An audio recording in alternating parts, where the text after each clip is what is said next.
Eu perguntei para eles qual que é a única coisa, a única, porque tem uma só, que é um dos passos do atendimento, que se a pessoa cumprir, o cliente vai sair satisfeito. Você é uma pessoa muito especial. Há alguns meses eu tive em Palmas, no Tocantins, para ver como que uma revenda trabalhava.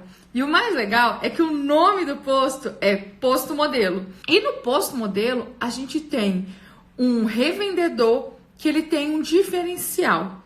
A venda dele é focada no motorista. Nada melhor a gente conversar a respeito de como que a gente consegue trazer o motorista para dentro do posto e fidelizar essa venda. E é por isso que eu vou chamar para conversar com a gente o Guilherme Cesarino, que é do Posto Modelo. Ele é um revendedor que está fazendo um trabalho diferenciado e que desde que ele começou a operação focado no resultado, na venda, com um olhar diferenciado para o motorista, ele tem tido resultados diferentes. Boa noite, Guilherme! Boa noite, Agleive, tudo bom?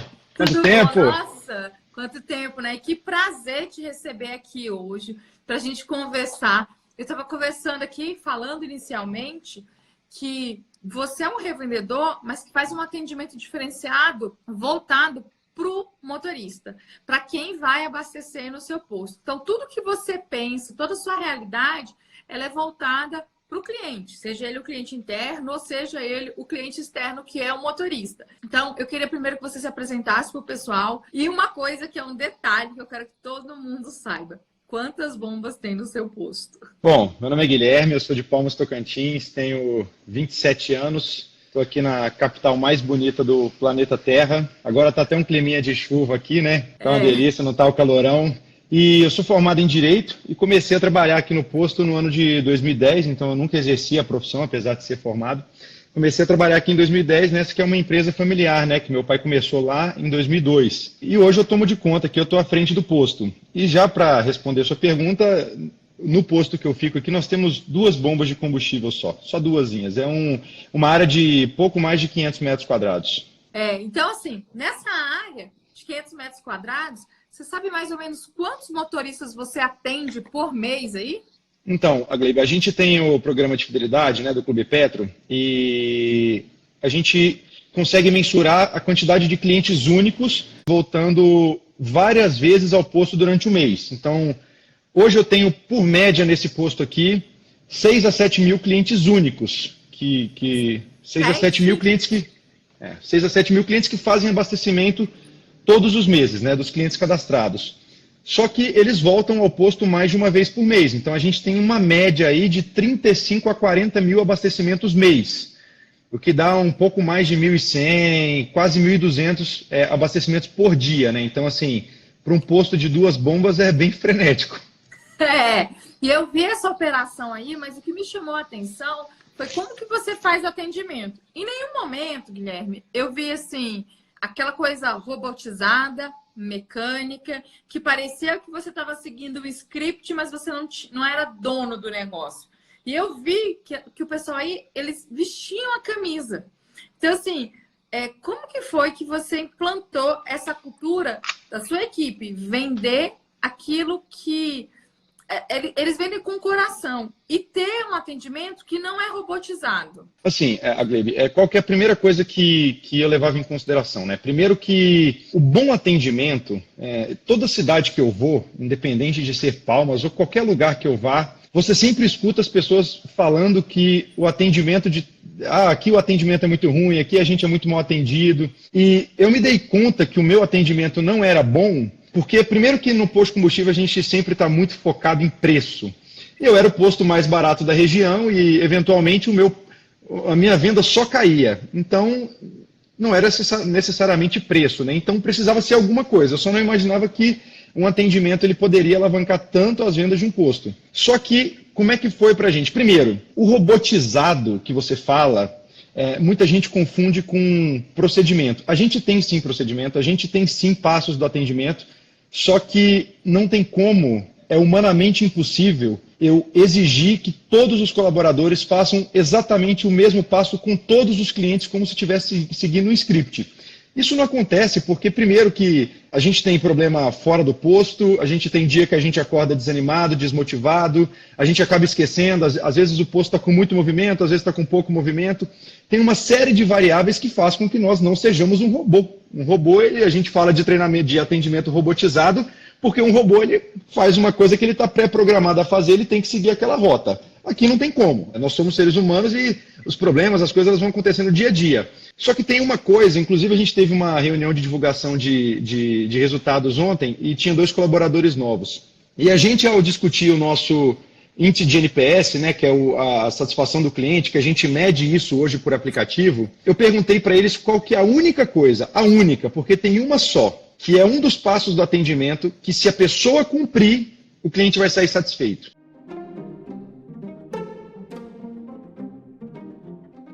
E essa única coisa é energia.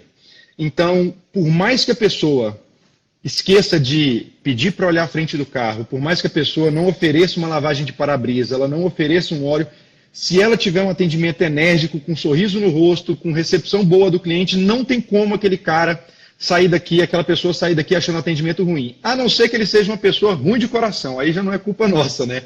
Então, o que a gente cobra, o que a gente exige, na verdade, é isso, porque imagina só, uma pessoa tem um carro, Palmas hoje tem mais de 40 postos de combustíveis e ela escolheu o nosso posto para poder trazer o carro dela, porque ou ela confia no combustível, ou ela gosta do atendimento, enfim.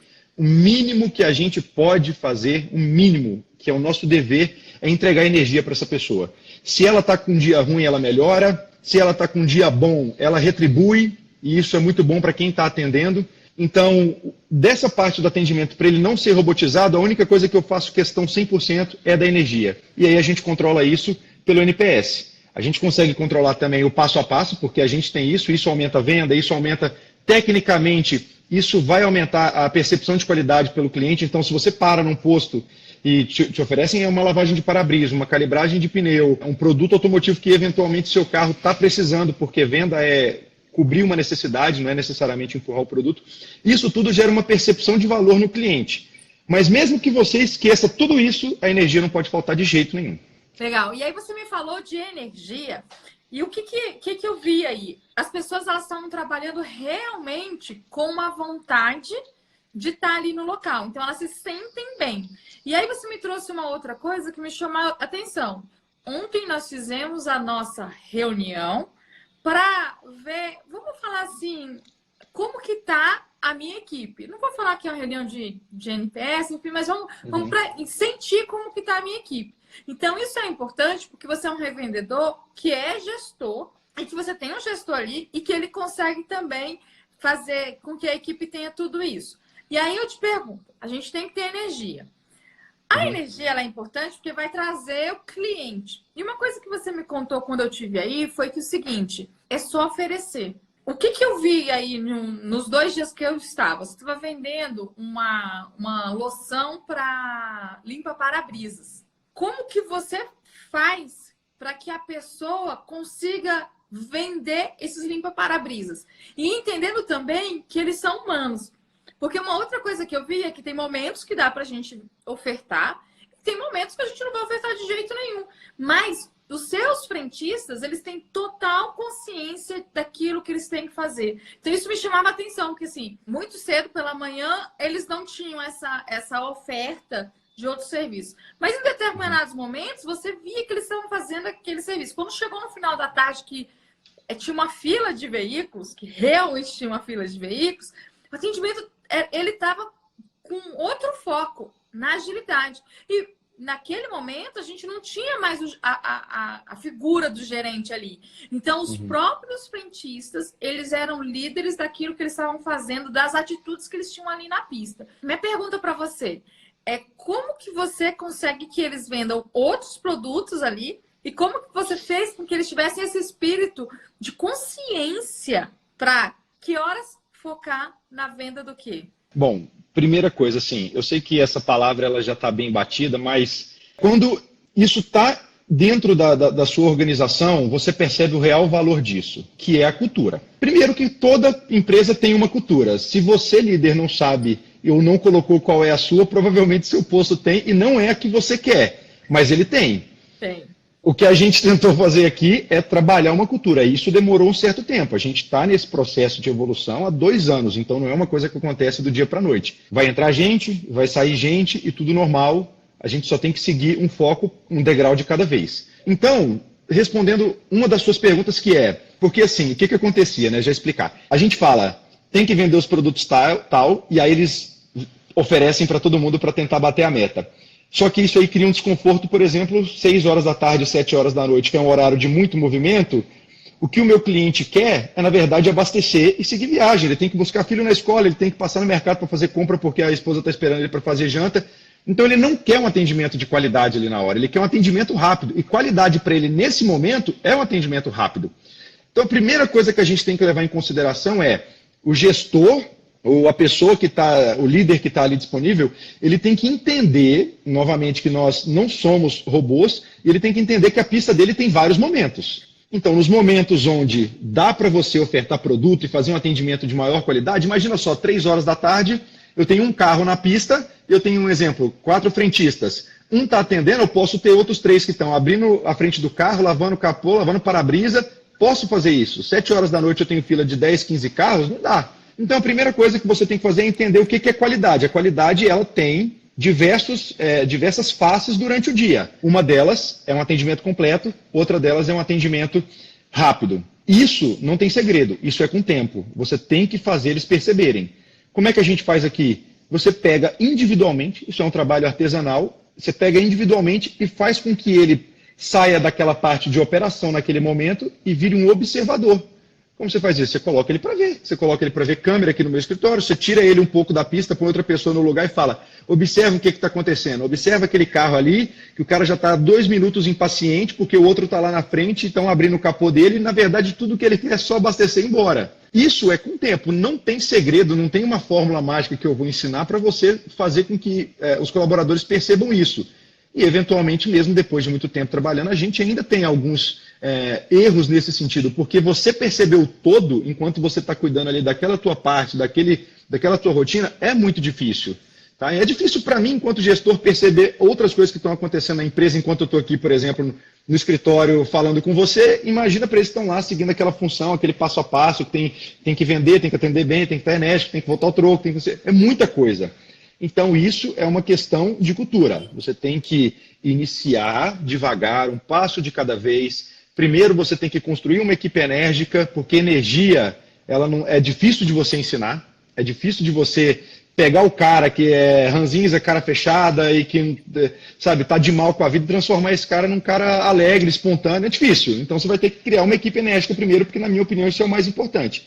Depois, você vai trabalhando nas outras partes. Então, por exemplo, quando eu vou fazer uma seleção, uma coisa que eu tenho que ficar de olho é qual a energia que essa pessoa tem no momento da seleção. Porque se ela já vai para a seleção com a cara fechada, ranzinza, o que vai acontecer?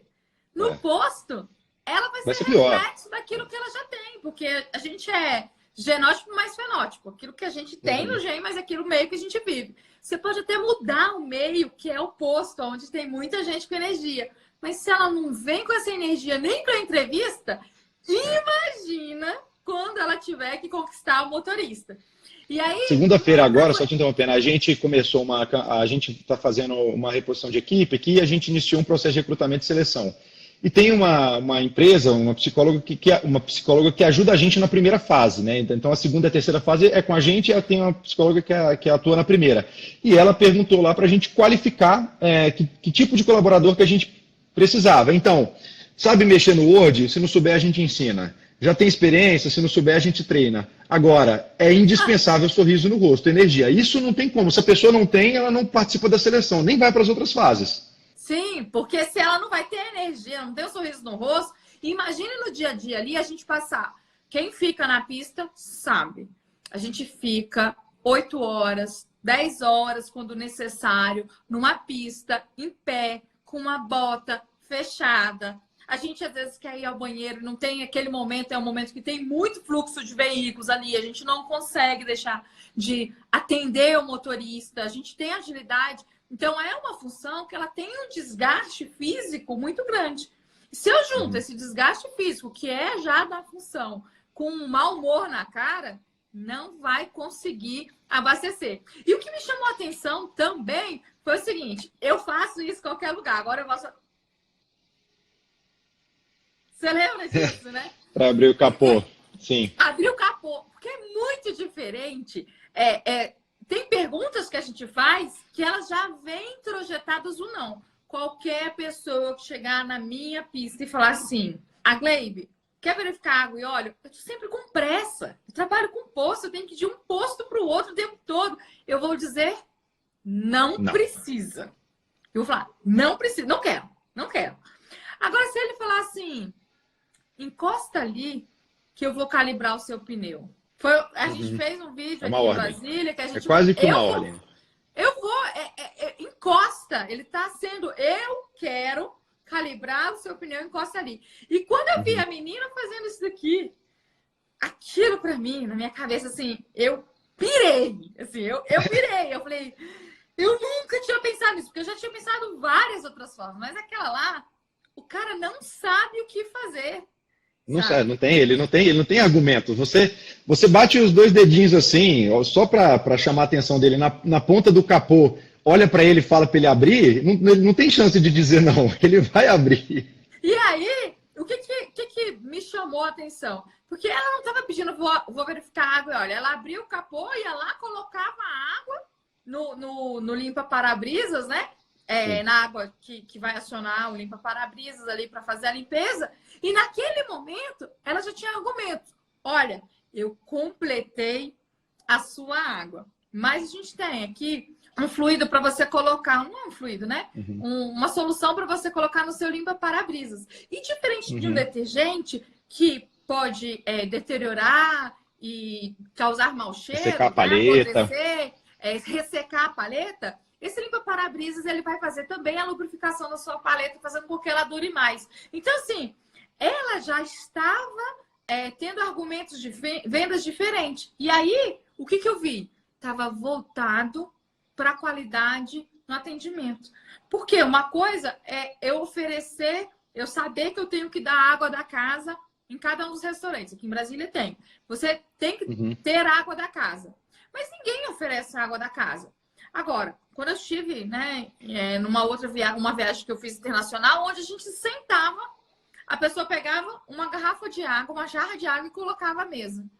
Eu não impedi, não, é a regra. Cortesia. Aqui é a cortesia. Então, esse serviço de cortesia, da forma como você faz, no momento que eles precisam fazer, faz com que você seja, novamente, de olho para o motorista. E como que foi essa sacada? Porque vocês vendem outros produtos ali, né? A questão necessariamente do capô é porque é o seguinte, quando você pega colaboradores que não estão treinados, habituados com venda, é muito complicado de você conseguir introduzir a venda no dia a dia dele. Porque é natural, a gente sempre acha que está incomodando, a gente sempre acha que está empurrando o produto. Então, o que a gente tem que colocar na cabeça do colaborador e até na nossa mesmo?